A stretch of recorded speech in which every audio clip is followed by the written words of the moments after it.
Your first lesson about money wasn't from a textbook. It wasn't even about math. It was about obedience. Picture this. You reach for something you want at the store. Maybe a toy, a snack. You don't know what it costs. You just know you want it. And what happens next? No, we can't afford that. Or worse, stop being greedy. Do you think money grows on trees? Do you know how hard I work for that?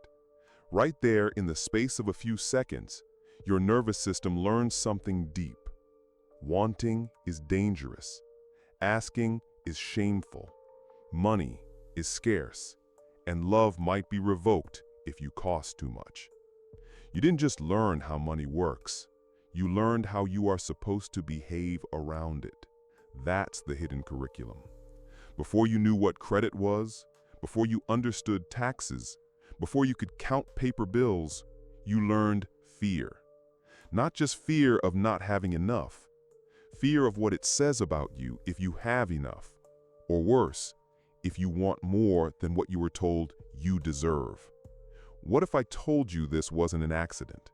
What if fear was deliberately tied to money by systems, by parents, by schools, because fear makes you easy to manage? If this is hitting something raw inside you, tap like, subscribe, and share.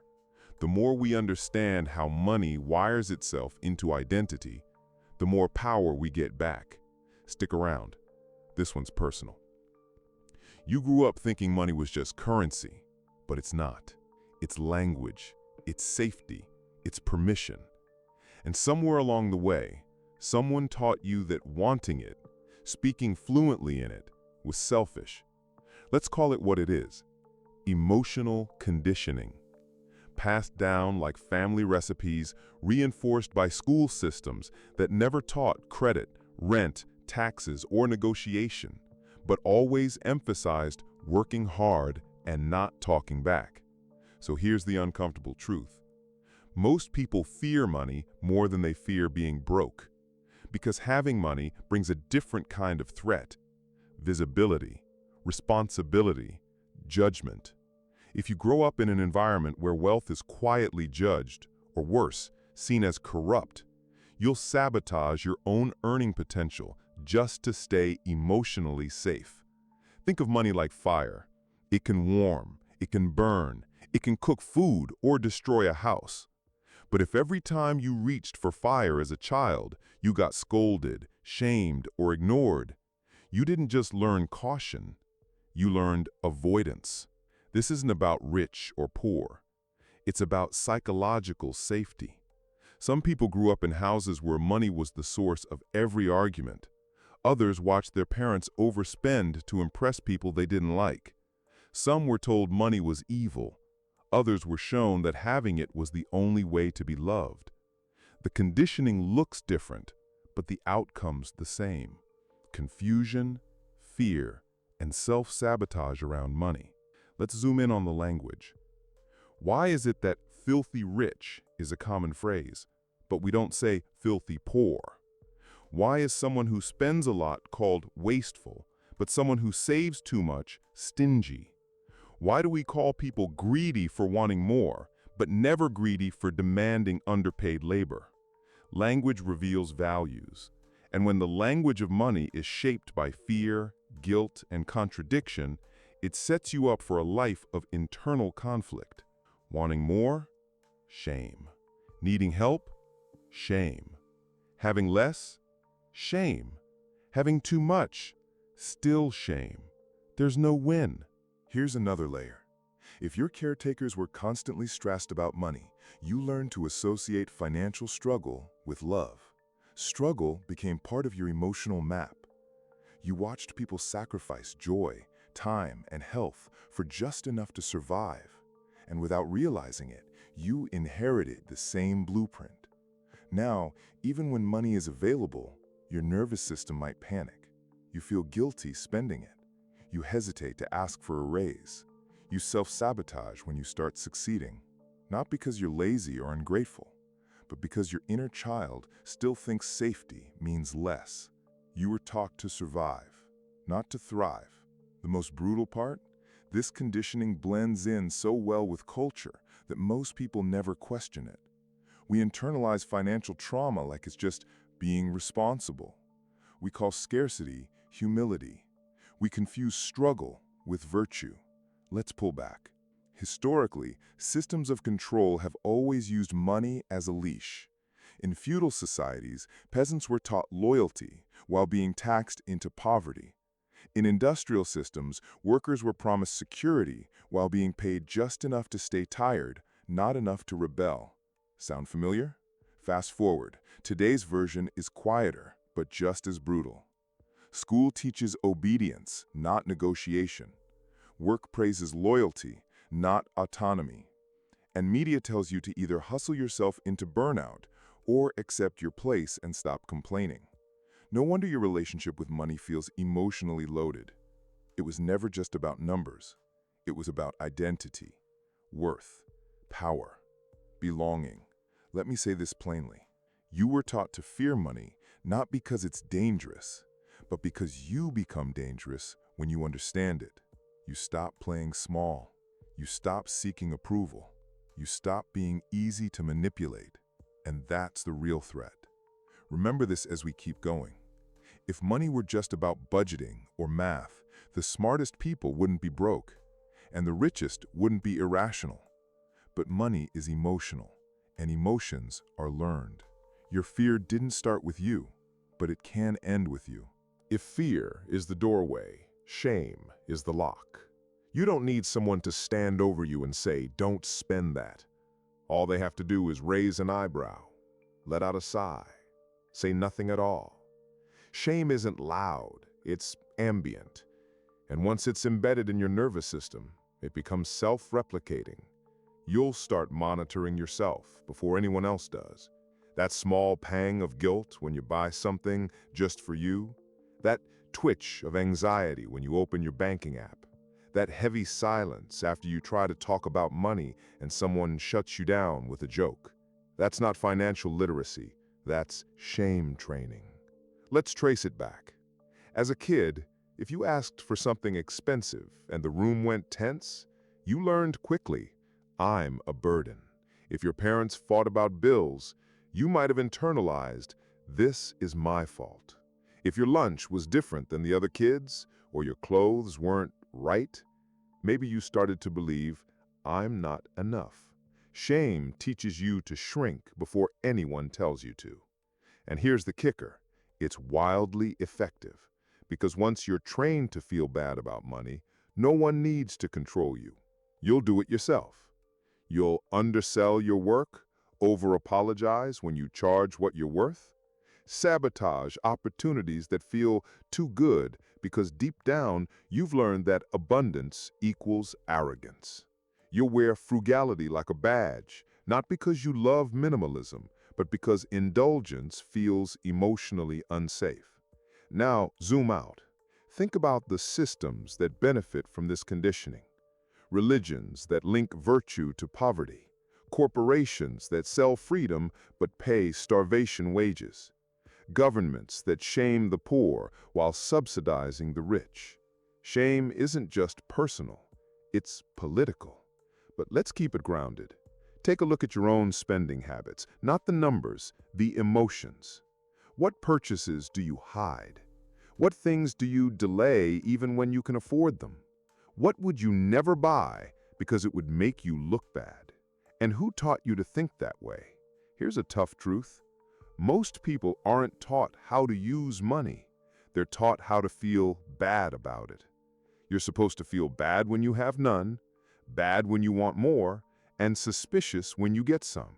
You're supposed to stay in this fog of low-level guilt, because guilt is a great tool for keeping people compliant. Let's talk about the guilt of earning. This one's especially brutal for people who come from lower-income families and manage to climb. The moment you start to make more, a quiet voice kicks in, who do you think you are? You downplay your success. You overgive to others even when it hurts you. You fear being seen as better than. So you dim your light, not out of humility, but because you're afraid of being exiled from the emotional system you came from. This is the emotional tax of upward mobility. Guilt for leaving a struggle that others are still trapped in. And if you're a woman, a person of color, or come from a marginalized identity, that guilt multiplies. Because now you're not just breaking economic patterns, you're threatening the emotional contracts your community may have built around survival, sacrifice, or sticking together. Even success becomes another trigger for shame. Let's flip it. Why do people who win the lottery often lose it all within a few years? Why do athletes and artists who grow up poor often end up broke again? It's not stupidity, it's emotional familiarity. If shame has always been your emotional baseline, then abundance feels foreign, unsafe. You'll unconsciously seek to recreate the struggle that shaped your identity, even if it hurts, because struggle feels like home. And money? Money threatens to change the story. Here's another sharp edge: virtue signaling. In a society that judges wealth but also worships it, people get stuck in this double bind. They post about giving to charity but feel ashamed buying something nice for themselves. They preach financial humility but secretly resent those with freedom. They act like they don't care about money, then burn out trying to chase it under the radar. It's all performance. What's missing is emotional congruence. To be free with money, you need to feel clean around it. Not morally perfect, but emotionally clear. No guilt for wanting, no shame for earning, no false modesty for succeeding. That clarity is what makes wealth sustainable. Not hustle, not passive income, not crypto, not investing. Clarity. Here's a thought experiment. Imagine you wake up tomorrow and have 10 times your current income. What's the first emotion that hits you? Excitement? Anxiety? Panic? Guilt? Your answer tells you everything about your current emotional contract with money. If your first thought is, everyone's going to want something from me, if your first fear is, I'll mess it up, if your first impulse is to hide, that's shame. And until that's addressed, every financial breakthrough will carry the seed of a breakdown. You don't fix this by learning budgeting apps or watching hustle reels. You fix this by asking, whose rules am I still following? Who benefits when I stay small, broke, or apologetic? It's not about blaming your parents. They were repeating what was given to them. This isn't about villainizing people who told you to be grateful. Gratitude isn't the problem. Emotional repression is. And let's be real. We live in a culture where financial shame is profitable. Every time you feel less than, there's a product ready to fix it. Every time you feel behind, there's a guru selling you a shortcut. The system runs on your self-doubt. That's not an accident. That's design. So the next time you feel guilt for wanting more, ask, who planted that guilt? And what would I choose if I wasn't trying to be good? You're not selfish for wanting financial peace. You're not immoral for valuing freedom. You're not greedy for wanting to enjoy what you've earned. You're just unlearning the shame they handed you. And that's the real work. Let's talk about the morality trap.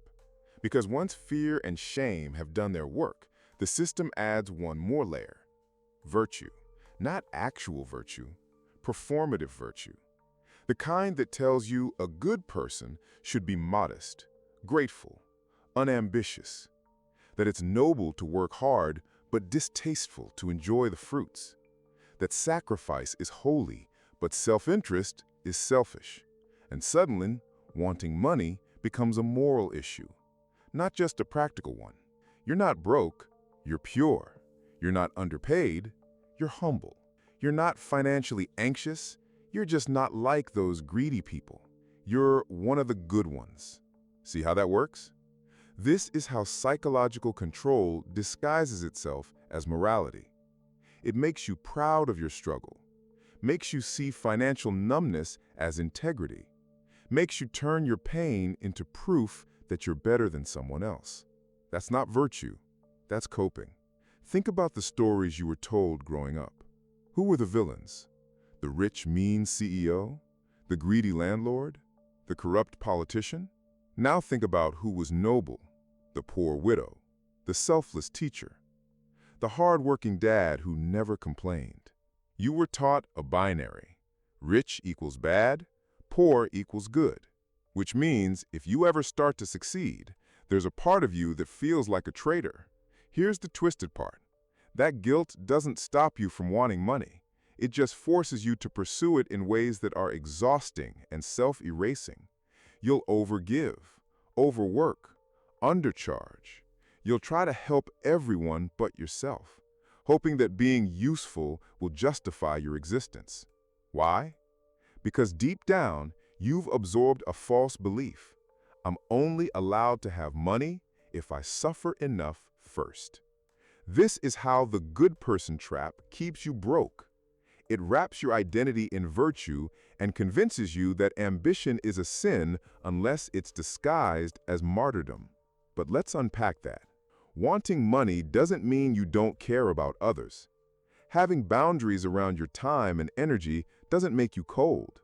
Raising your rates doesn't make you arrogant.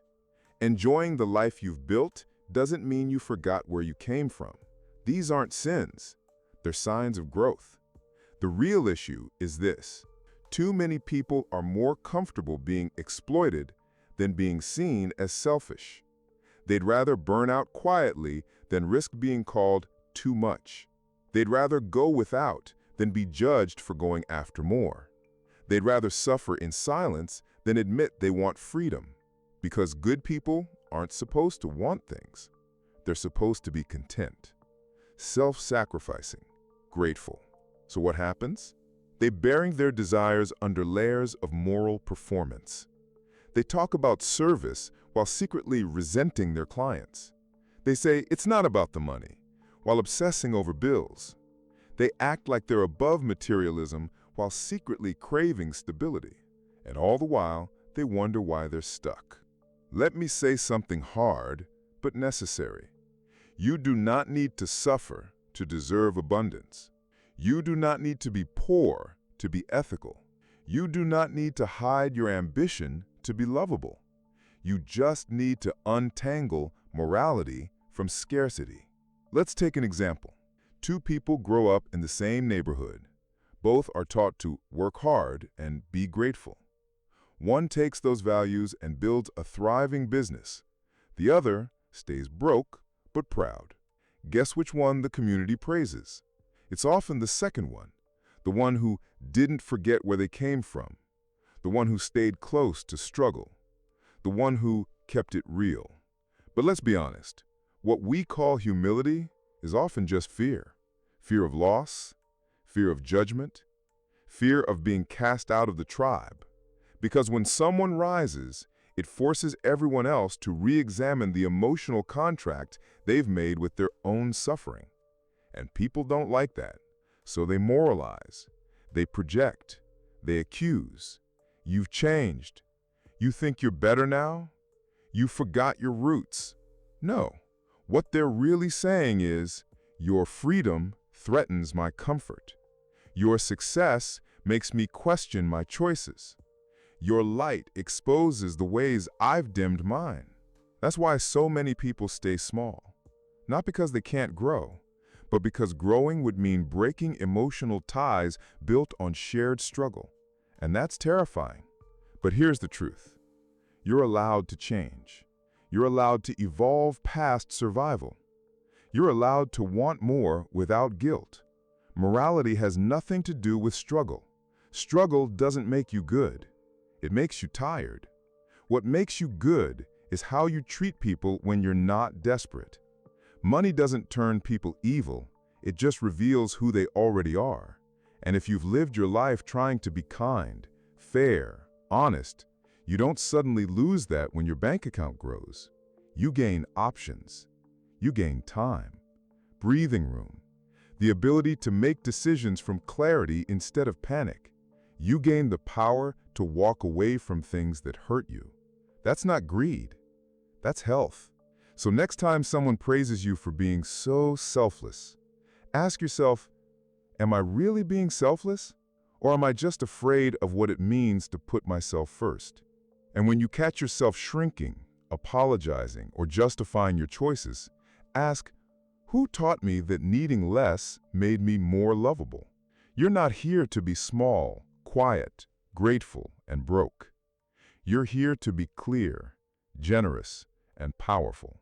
But you can't do that if you're still stuck proving you're a good person. So step out of the trap. Let other people wrestle with their guilt. You have work to do. You have work to do. Let's cut to it. Scarcity is the most effective form of psychological control ever invented. Not guns, not threats, not even surveillance. Just the fear that there won't be enough. Enough money, enough time, enough love. Enough space for you to exist without begging for it. Scarcity makes you obedient without realizing it. It gets inside your head and rewires your instincts. It makes you say yes to things that shrink you. It makes you tolerate disrespect, underpayment, exhaustion, because what if this is the best I can get? That's not just emotional, that's structural. See, real control isn't always loud. It's not always someone yelling, do this or else.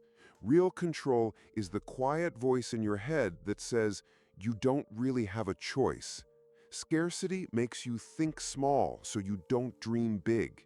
It makes you settle fast so you don't risk losing what little you have. It makes you grateful for crumbs because you've been told that's all you deserve.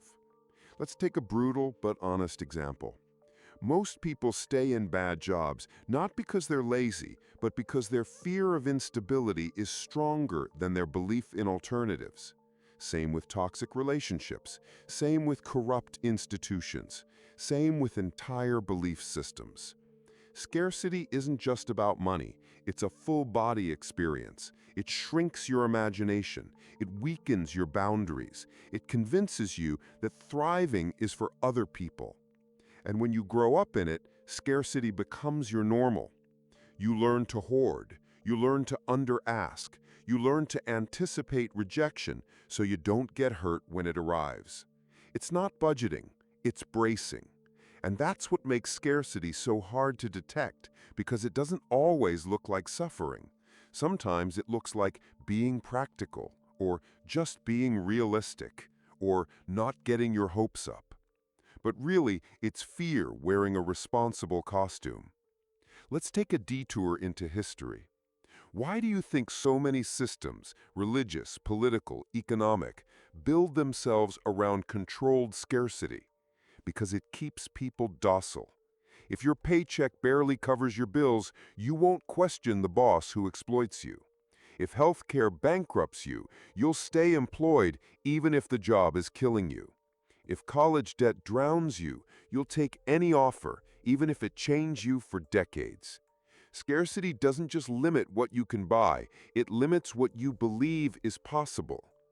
Now, this gets worse when you live in a culture that romanticizes struggle. We celebrate the grind. We glorify people who made it out of poverty as if survival is a personality trait. We act like being constantly tired is noble. But here's the question. What if struggle isn't a rite of passage, but a rigged game? What if you were taught that hard work alone leads to freedom, so you'd keep playing your role without asking who's writing the rules? Let's get personal again. Think about a time you had a little extra, maybe a bonus, a freelance payment, a sudden windfall. How long did it last? Did you save it? Blow it? Sabotage it? Did you feel guilty? Scarcity conditioning doesn't just make you afraid of lack, it makes you uncomfortable with abundance. Because abundance feels unfamiliar, suspicious, even unsafe. It triggers all those messages you absorbed growing up. That's too much. Don't be wasteful. Don't get cocky. Easy come, easy go. So instead of relaxing into safety, you subconsciously look for a way to reset back to what's familiar. Stress, pressure, survival mode. Because survival mode might suck, but at least you know how to function inside it. That's the tragedy. Scarcity makes pain feel like home. And here's another layer most people never talk about: deservedness. When you live in scarcity long enough, it starts to shape your self-image. You stop seeing abundance as something you haven't reached yet and start seeing it as something you're not worthy of. You convince yourself other people have more because they're smarter, luckier, better connected, more disciplined. And that you, well, you're just not that type of person. This is how scarcity becomes identity. You don't just have less, you become someone who expects less, and that's when it wins. Let's pause. If this is hitting a nerve, it should. Not because you're broken, but because this isn't about personal failure. It's about psychological design. You were trained to expect less. You were trained to see scarcity as the default. You were trained to believe that wanting more makes you greedy. So even when opportunities knock, you hesitate. Even when life softens, you flinch. Even when money shows up, you don't trust it. And this doesn't change by reading affirmations or reciting mantras. This changes when you confront the script directly. You have to ask, who benefits from me believing there's not enough? Who gets power when I shrink my needs? Who profits when I accept underpayment as just how it is? Here's the shift. Scarcity loses power the moment you stop internalizing it. It still exists. The world still has inequality, injustice, economic violence. But when you start separating external limitation from internal worth, you regain your footing. You can say, yes, the system is unfair. Yes, money is unevenly distributed. Yes, I may not have access to everything right now, but I will no longer believe that means I'm less. And I will no longer operate like my desires are dangerous, or like my needs are negotiable, or like survival is the only story I get to live. This is where real agency begins. Not by pretending scarcity isn't real, but by refusing to let it define you. Now we get to the part no one warns you about. Identity debt. Not financial debt, not credit cards or loans or student balances. I'm talking about the kind of debt that lives inside your sense of self.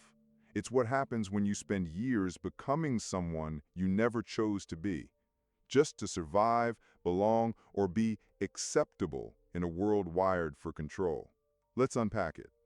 You weren't just sold shoes, you were sold status.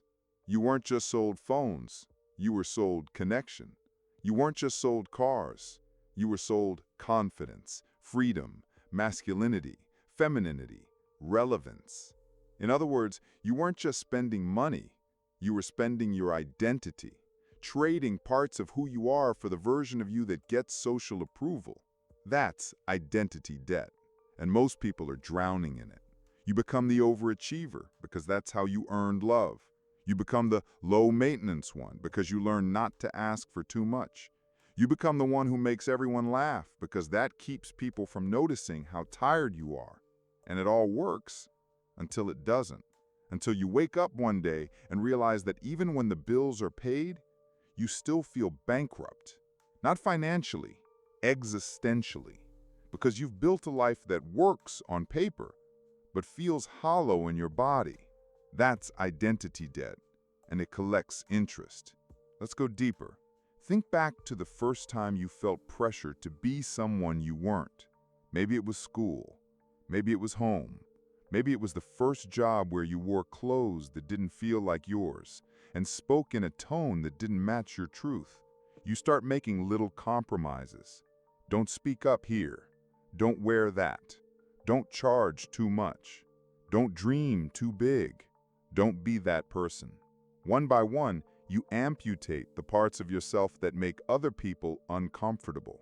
You learn that survival means being useful, being likable, being agreeable. And so your life becomes a performance. Polished, professional, presentable. But secretly, you're exhausted. Not from the work, but from holding up the mask. This is what happens when scarcity seeps into your identity. You don't just fear going broke, you fear being seen as too much. So instead, you become the version of yourself that feels safest. And safe often looks like small. But here's the catch. Even as you play the game, the system keeps moving the goalposts. You get the degree, but now you need a job. You get the job, but now you need a side hustle. You save money, but now you need to invest. You invest, but now you need passive income. It never ends. Because once your identity is tethered to proving your worth through achievement, the finish line keeps running away. You'll keep trying to earn your right to rest, your right to joy, your right to exist without optimizing. And that's the trap. You've confused value with validation, money with meaning, freedom with performance. Let's talk about how this shows up in your wallet. Ever notice how some purchases make you feel proud and others make you feel dirty? You might feel great about buying a book, but guilty about getting a massage. Excited to invest in your business, but ashamed to spend on a hobby. Willing to drop money on a gift, but unable to buy something just for you. That's identity debt in motion. You've internalized which parts of yourself are worth spending on and which are not. You treat productivity like a virtue and pleasure like a crime. You invest in your future self, but neglect your present one because you still believe you have to earn joy, that peace has to be paid for in sweat, stress, or struggle. It doesn't, but you were trained to think that way. You were trained to believe your value lives in what you produce. You were trained to be suspicious of ease. You were trained to chase freedom, but never actually feel free. Let's pause. You were not a product. You were not a project. You were not a performance. You were a person, and your worth doesn't fluctuate with your income. Your dignity isn't tied to your debt-to-income ratio. Your right to peace isn't waiting on a bank balance. Here's a sharp truth. You can be wealthy and still feel trapped. You can be debt-free and still feel poor. You can look successful and still feel like you're disappearing inside your own life. Because if your financial life was built on fear, shame, and borrowed identities, it doesn't matter how much you earn. It still won't feel like yours. So what do? You stop confusing money with meaning. You stop measuring your soul with metrics. You stop building a life around who you think you should be, and start asking what feels real. This doesn't mean quitting your job tomorrow or rejecting all comfort. It means paying off your identity debt, bit by bit, breath by breath, choice by choice. It means remembering that your true wealth isn't how much you earn.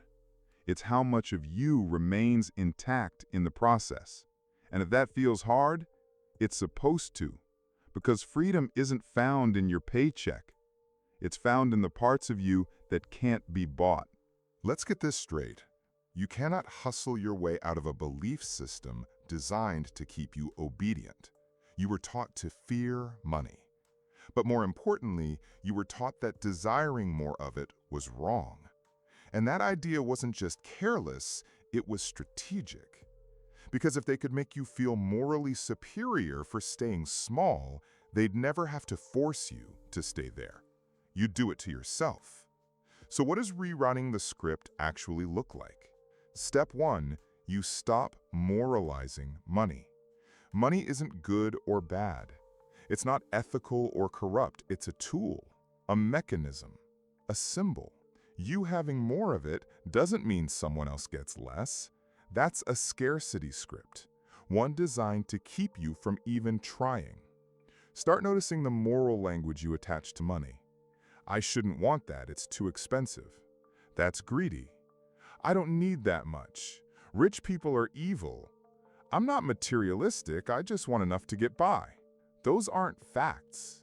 They're inherited values, hand-me-down thoughts from people who learned to settle. Step 2. Extract the shame. Ask yourself, who benefits from me feeling guilty every time I spend on myself? Who benefits when I undercharge for my skills, second-guess my worth, or apologize for wanting more? Because shame is a leash. And if they can't control your body, they'll control your mind. They'll make you feel like you have to earn rest, justify your joy, apologize for luxury. They'll convince you that making money is only okay if it hurts. But it's not about working harder. It's about unlearning the guilt that makes you sabotage yourself when things finally start working. Step 3, redefine wealth. Real wealth isn't a number. It's the absence of fear. It's not just what's in your account, it's what's no longer in your way. It's waking up without dread.